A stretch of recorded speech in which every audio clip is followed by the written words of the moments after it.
इस वक्त एक बड़ी खबर आ रही है। देखिए, बिहार के 7 जिलों की नेपाल से लगी सीमा सील कर दी गई है और ये इस वक्त बड़ी खबर आ रही है। जिस तरीके से प्रदर्शन चल रहा है, नेपाल सीमा से लगे बिहार के 7 जिलों में अलर्ट जारी कर दिया है और बिहार के 7 जिलों की नेपाल से लगी सीमा को सील कर दिया है।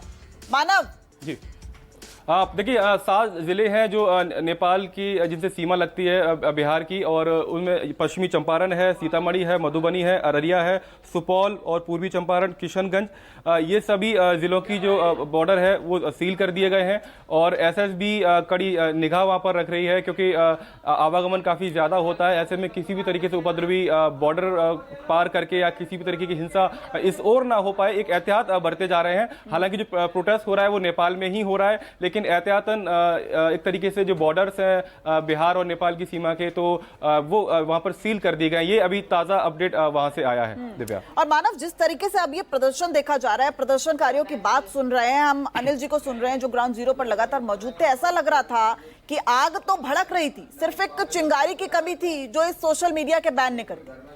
बिल्कुल, देखिए साल 2008 की अगर बात करें तो जब राजशाही खत्म हुई थी नेपाल में, उसके बाद से जितनी भी सरकारें वहां रही, ज्यादातर गठबंधन में रही हैं। ये सरकार भी अभी ठीक 1 साल ही हुआ है। 2024 में सरकार बनी थी, केपी शर्मा ओली प्रधानमंत्री बने, तो ये भी गठबंधन की सरकार है। ओपी शर्मा ओली की जो सीट्स हैं वो गठबंधन में दोनों पार्टी की तुलना में कम है, उसके बावजूद भी वो प्रधानमंत्री है। तो जोड़ तोड़ की राजनीति नेपाल में होती आई है और एक ये बड़ा कारण है कि इसीलिए भ्रष्टाचार भी काफी वहां पर होता है। और अनिल जो बात कर रहे थे वो बहुत जाहिर सी बात है, चाहे नेपाल हो, बांग्लादेश हो और भारत में भी अगर आप देखें तो बीते कुछ सालों में देश छोड़कर, ये सरकारी आंकड़ों का जिक्र मैं कर रहा हूं कि देश छोड़कर जाने वालों की संख्या है वो लगातार बढ़ रही है। तो भ्रष्टाचार से लोग त्रस्त हैं, लिविंग स्टैंडर्ड जो होता है उससे त्रस्त हैं। तो नेपाल में बड़ी तादाद में लोग विदेश जा रहे हैं और इस प्रोटेस्ट को जो हवा देने का काम किया है, जो नेपाली सिटीजन विदेश में पढ़ाई कर रहे हैं, वो उन लोगों ने इसकी शुरुआत की थी परसों अगर हम देखें। उसके बाद क्योंकि सोशल मीडिया बैन नेपाल में हो चुका था, वहां तो सोशल मीडिया ऐप्स काम नहीं कर रहे थे, तो बाहर से इसको एक हवा दी गई और धीमे धीमे करके ये प्रदर्शन सोशल मीडिया के जरिए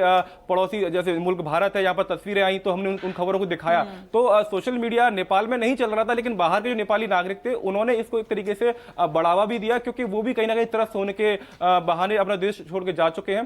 तो लंबे समय से हमने पहले भी देखा है कि नेपाल में इस तरीके के पहले भी कई बार बड़े प्रदर्शन हुए हैं। तो साल 2008 के बाद से जब से राजशाही खत्म हुई है, लगातार ऐसे प्रदर्शन हो रहे हैं। भ्रष्टाचार को लेकर कल बात हमने देखा कि पोस्टर बैनर वहां दिखाई दे रहे थे, लेकिन आज जब ज्यादा तादाद में नागरिक सड़कों पर उतरे हुए हैं तो इस बात से अंदाजा लगाया जा सकता है कि वहां की सरकार के खिलाफ, केपी शर्मा ओली की सरकार के खिलाफ किस तरीके से लोगों में गुस्सा है, नाराजगी है। और इसीलिए अब कहीं ना कहीं केपी शर्मा ओली भी ये बात समझ चुके हैं। उन्होंने अब एक सर्वदलीय बैठक बुलाई है। नेपाली कांग्रेस के साथ साथ बाकी जो दल है उनके साथ आज शाम को 6 बजे बैठक करेंगे और जिस तरीके से हिंसा उनके देश में हो रही है इसको कैसे रोका जा सकता है, तो एक मदद का हाथ वो दूसरे दलों की तरफ बढ़ाते हुए यहाँ पर दिखाई दे रहे हैं। मानव, आपको रोकना चाहूंगी।